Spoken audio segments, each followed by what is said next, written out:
कैसे हैं बेटे? उम्मीद करती हूँ कि आप सब लोग ठीक होंगे।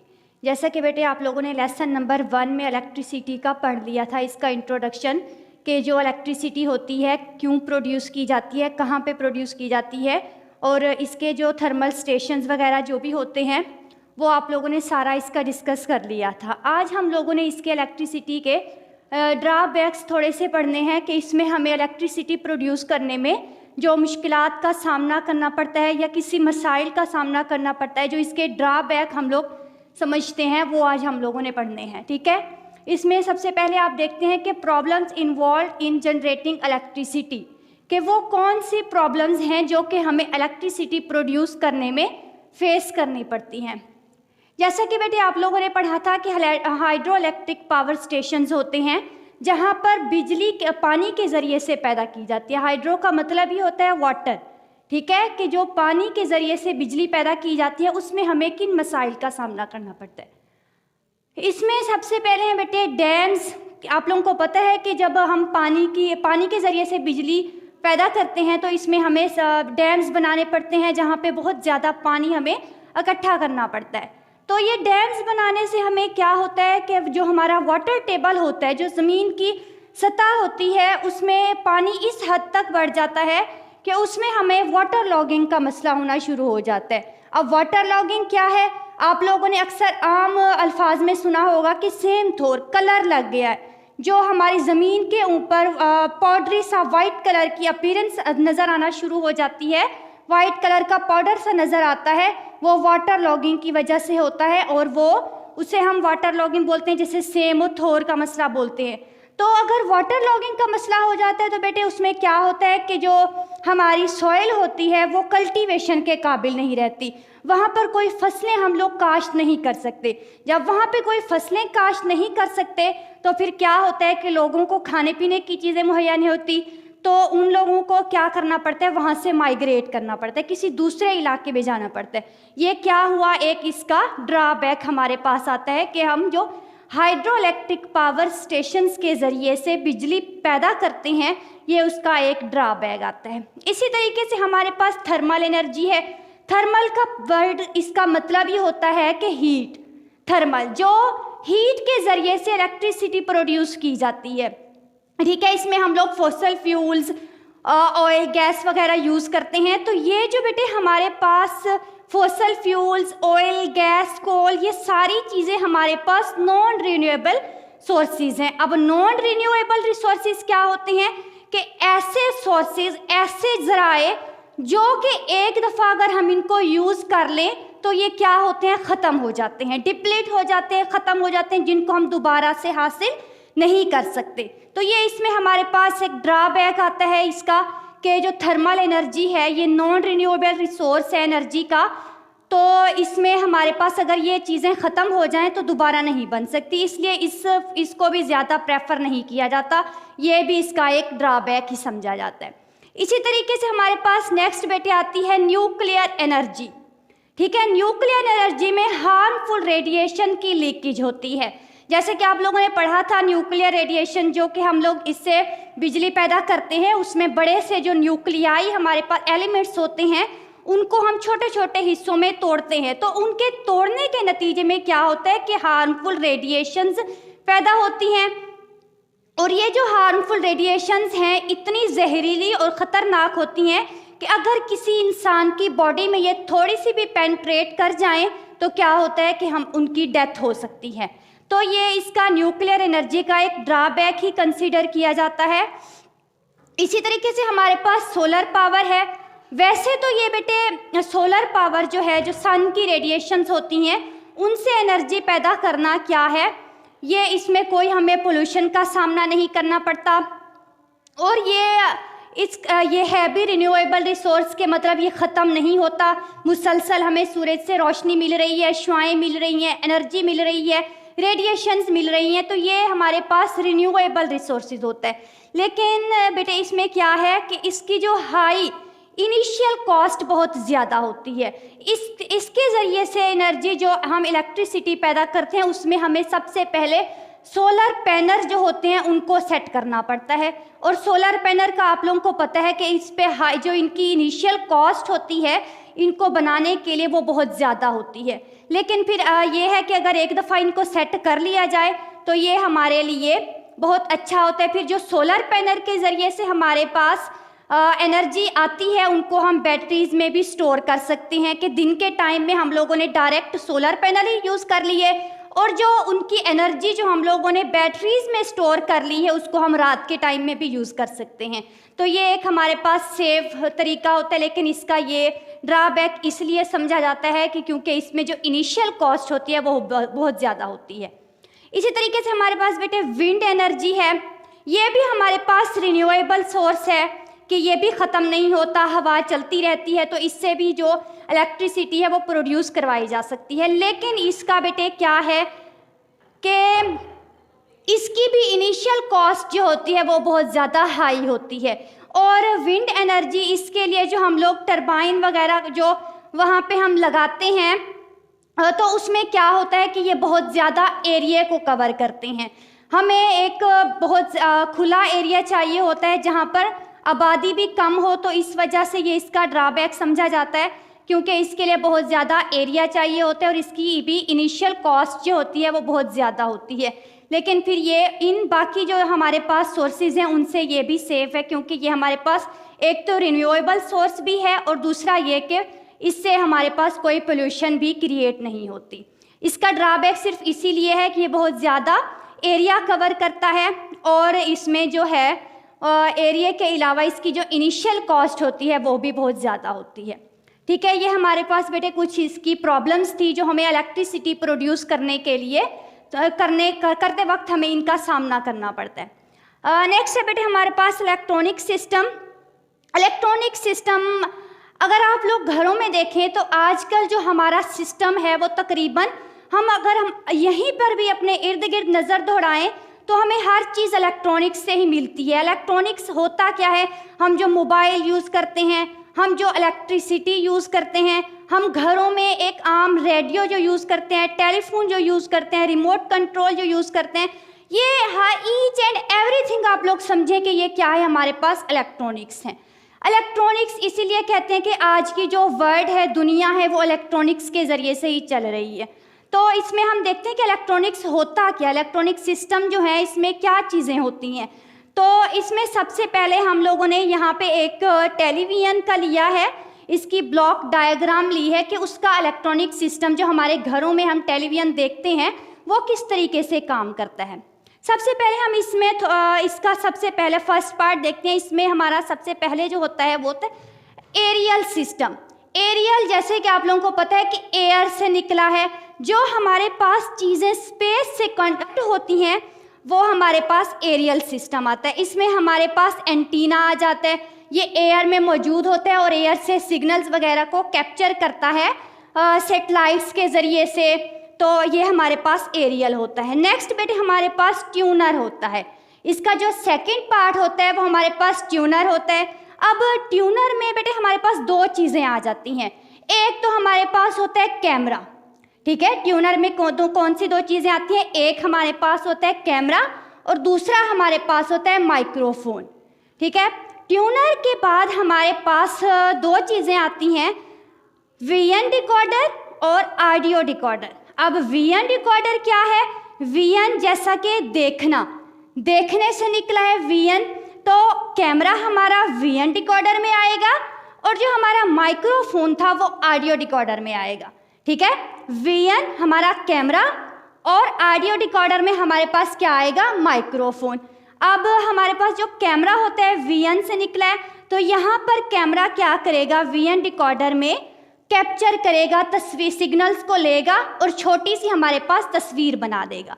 ठीक है, इसी तरीके से माइक्रोफोन क्या करेगा, ट्यूनर से सिग्नल्स को लेगा और ऑडियो डिकोडर में उसकी ऑडियो थोड़ी सी आवाज़ प्रोड्यूस करवा के यहाँ पे आवाज़ बना देगा। ऑडियो डिकोडर में ऑडियो सुनने से निकला है कि यहाँ पे आवाज़ पैदा होगी।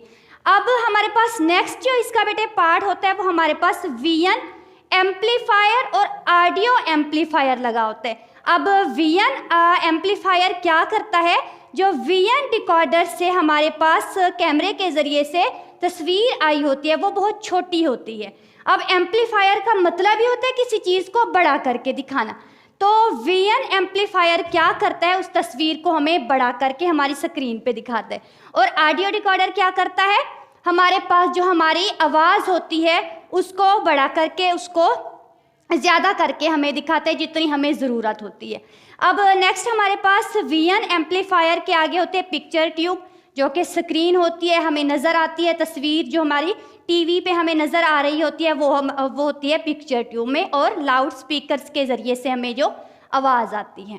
ठीक है, यहाँ तक आप लोगों को इलेक्ट्रॉनिक सिस्टम के बारे में पता चल गया, क्लियर हो गया। उम्मीद करती हूँ कि आप लोगों को चीज़ें समझ आ रही होंगी।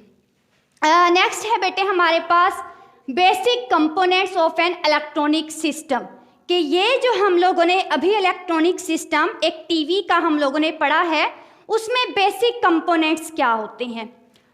उसमें बेटे वैसे तो कई चीज़ें होती हैं हमारे पास, रेजिस्टर्स होते हैं, ट्रांजिस्टर्स होते हैं, कंडक्टर्स होते हैं, सेमीकंडक्टर्स होते हैं, काफ़ी सारी चीज़ें होती हैं। लेकिन हम लोगों ने यहाँ पे क्या करना है, जो बेसिक हमारी बुक में दिए हुए हैं वो हमारे पास हैं सेमीकंडक्टर्स, ठीक है, इंटीग्रेटेड सर्किट, इन दो का हमारी बुक में जिक्र किया हुआ है, तो हम लोग सिर्फ इन्हीं दो को देखेंगे, ये हमारे पास बेसिक हैं।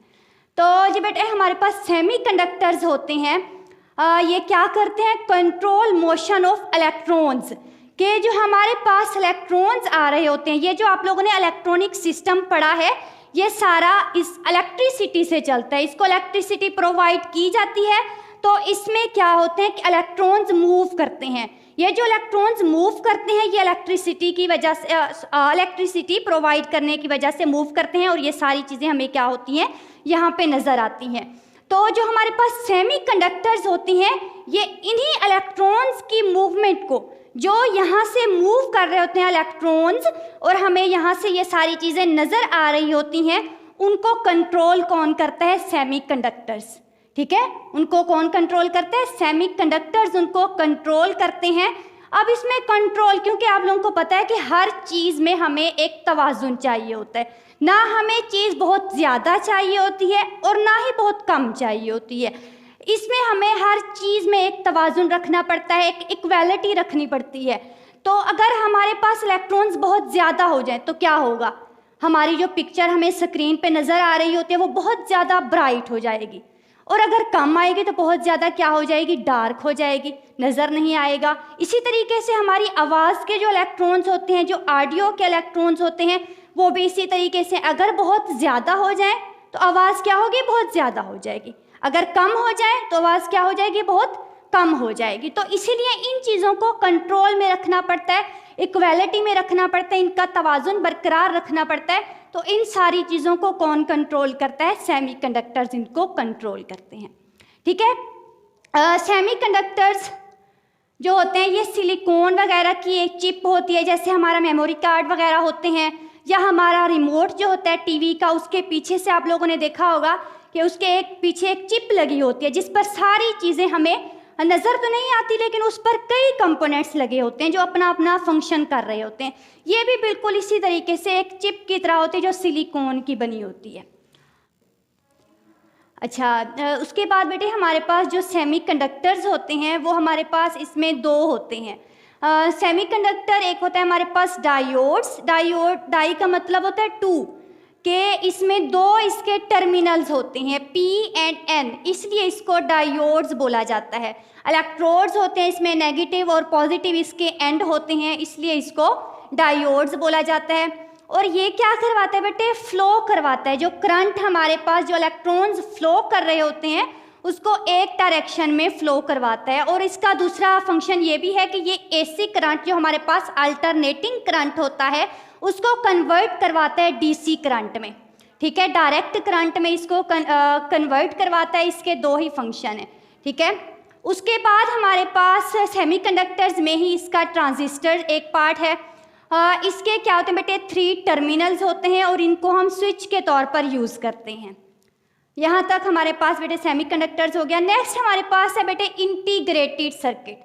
ये क्या होते हैं, टाइनी इलेक्ट्रॉनिक सर्किट्स होते हैं, छोटे से इलेक्ट्रॉनिक हमारे पास सर्किट होते हैं। जैसे अभी मैंने आप लोगों को चिप का बताया है कि एक छोटी सी चिप होती है जो कि देखने में तो बहुत छोटी होती है, लेकिन उसमें कई हज़ार हमारे पास कंपोनेंट्स लगे होते हैं, डिफरेंट कंपोनेंट्स लगे होते हैं। जैसा कि मैंने आप लोगों को बताया कि इसमें ट्रांजिस्टर, रजिस्टर्स, इसमें कंडक्टर्स हो गए हमारे पास, सेमीकंडक्टर्स हो गए, ये सारी चीज़ें क्या होती हैं, छोटे से एक सर्किट में आ जाती हैं, जिसे हम क्या कहते हैं, इंटीग्रेटेड सर्किट कहते हैं। इसे आईसी से डिनोट किया जाता है, इंटीग्रेटेड सर्किट को, ठीक है, एब्रीवेशन है इसकी आईसी। तो इसमें ये हमारे पास छोटा सा इलेक्ट्रॉनिक सर्किट आ जाता है, जिसमें सारी चीज़ें तकरीबन कवर हो जाती हैं। और कहा यह जाता है कि ये जो हमारे पास 3 मिलीमीटर स्क्वायर सिलिकॉन चिप होती है, कंस्ट्रक्टेड 1000 कंपोनेंट्स। अब इस लाइन का क्या मतलब है कि 3 मिलीमीटर स्क्वायर चिप जो होती है, मतलब कि इसकी जो तीनों साइड्स होती हैं ये 3 mm की होती हैं, और इसमें जो ये सारे कंपोनेंट्स लगे होते हैं, तकरीबन वो कहते हैं कि इस छोटी सी 3 mm स्क्वायर की सिलिकॉन चिप में 1000 कंपोनेंट्स लगे होते हैं। अब ये कंपोनेंट्स क्या हैं, ये सारी वही चीज़ें, रजिस्टर्स, ट्रांजिस्टर्स, अटैच होते हैं एक दूसरे के साथ और अपना काम परफॉर्म करते हैं, अपना काम जो है उसको करते हैं। नेक्स्ट हमारे पास बेटे यूजेस ऑफ वेरियस डिवाइसेस। अब ये जो हमारे पास इसमें इनपुट आ जाती है, प्रोसेसर आ जाते हैं और आउटपुट्स आ जाती हैं। सबसे पहले मैं आप लोगों को इनका थोड़ा सा इंट्रोडक्शन बताती हूँ, फिर मैं आप लोगों को आम रूटीन में जो हमारे पास इनपुट, प्रोसेसर और आउटपुट्स की जो मिसालें हम लोग घरों में ही देखते हैं, यूज़ करते हैं, वो मैं आप लोगों को बता दूंगी ताकि आप लोगों का जो है क्लियर हो जाए। सबसे पहले इनपुट डिवाइस से देखें बेटे। जो इनपुट डिवाइस होते हैं वो क्या करते हैं, change non electrical signals into electrical energy, के जो हमारे पास नॉन इलेक्ट्रिकल सिग्नल्स होते हैं उनको चेंज कर देते हैं इलेक्ट्रिकल एनर्जी में, ठीक है। ये हमारे पास इनपुट डिवाइसेस होती हैं। इसमें हमारे पास माइक्रोफोन आ जाते हैं, हमारे पास कीबोर्ड, माउस, स्कैनर वगैरह आ जाते हैं। नेक्स्ट हमारा बेटे होता है प्रोसेसर। प्रोसेसर जो होता है इसका सेंट्रल पार्ट होता है और मेन कंपोनेंट होता है इलेक्ट्रॉनिक सिस्टम का। इसका बेटा फंक्शन क्या होता है, कन्वर्ट करता है जो इनपुट हम लोगों ने दी होती है चीज़, कोई भी चीज़ हम लोगों ने इनपुट के तौर पर उसे दी होती है, उसको क्या करता है, आउटपुट में चेंज कर देता है। लाइक हमारे पास एम्पलीफायर होता है, टेप रिकॉर्डर होता है, टेलीविज़न होता है। नेक्स्ट हमारे पास बेटे आउटपुट डिवाइसेस हैं। आउटपुट डिवाइसेस क्या करती हैं, convert electrical energy into other forms, के जो हमारे पास जो इलेक्ट्रिकल एनर्जी होती है, जो बिजली के ज़रिए से आ रही होती है, जो किसी अदर फॉर्म से आ रही है, उसको क्या करती है, उसको चेंज कर देती है किसी दूसरी उसकी फॉर्म में। जो हमारा एग्जांपल इसकी दिया loud speaker converts electrical signals into sound, so it is output devices. अब इसमें अगर आप लोग सिंपल सी इनकी चीज़ें देखें कि इनपुट डिवाइसेस, प्रोसेसर्स और आउटपुट किस तरीके से काम करते हैं, तो आप लोग अपने घर में अभी नज़र दौड़ाएं तो आप लोगों को पंखा नज़र आएगा, ठीक है। आपके कमरे में बैठे हुए आप पंखा नज़र आ रहा है। पंखा बेटे अगर इसको हम इलेक्ट्रिसिटी प्रोवाइड करते हैं तो इलेक्ट्रिसिटी हमारे पास क्या होती है, इनपुट होती है। इलेक्ट्रिसिटी प्रोवाइड करते हैं, इलेक्ट्रिसिटी क्या होती है, इनपुट होती है। और ये जो हम इनपुट इलेक्ट्रिसिटी इसको प्रोवाइड करते हैं तो नतीजे में क्या होता है कि जो हमारे पास पंखे की मशीनरी होती है वो प्रोसेसर के तौर पर काम करती है, उसको क्या करती है, उसके इलेक्ट्रिकल एनर्जी को चेंज करती है। और जो हमें हवा मिलती है, जो पंखे से हमें हवा मिलती है, वो क्या होता है, हमारा आउटपुट होता है। इसी तरीके से हम घरों में क्या करते हैं, जूस बनाते हैं, जो इलेक्ट्रिसिटी उसको प्रोवाइड की जाती है, जो या जग के अंदर हम फ्रूट्स वगैरह मिल्क डालते हैं, ये सारी चीज़ें क्या हैं, इनपुट हम उसको दे रहे हैं। बदले में क्या होता है कि जो हमें जूस मिलता है वो क्या करती है, इलेक्ट्रिसिटी जब उसको प्रोवाइड की जाती है, मशीन का जो प्रोसेसर होता है, मशीनरी होती है, वो उसको प्रोसेस करके हमें जूस जो निकाल के देता है, वो हमारे पास क्या होता है, आउटपुट होता है, ठीक है। इसी तरीके से कई हमारे घरों में एग्जांपल्स हैं इनपुट, आउटपुट और प्रोसेसर की, ठीक है। आप लोग गौर करके देख सकते हैं इन सारी चीज़ों को।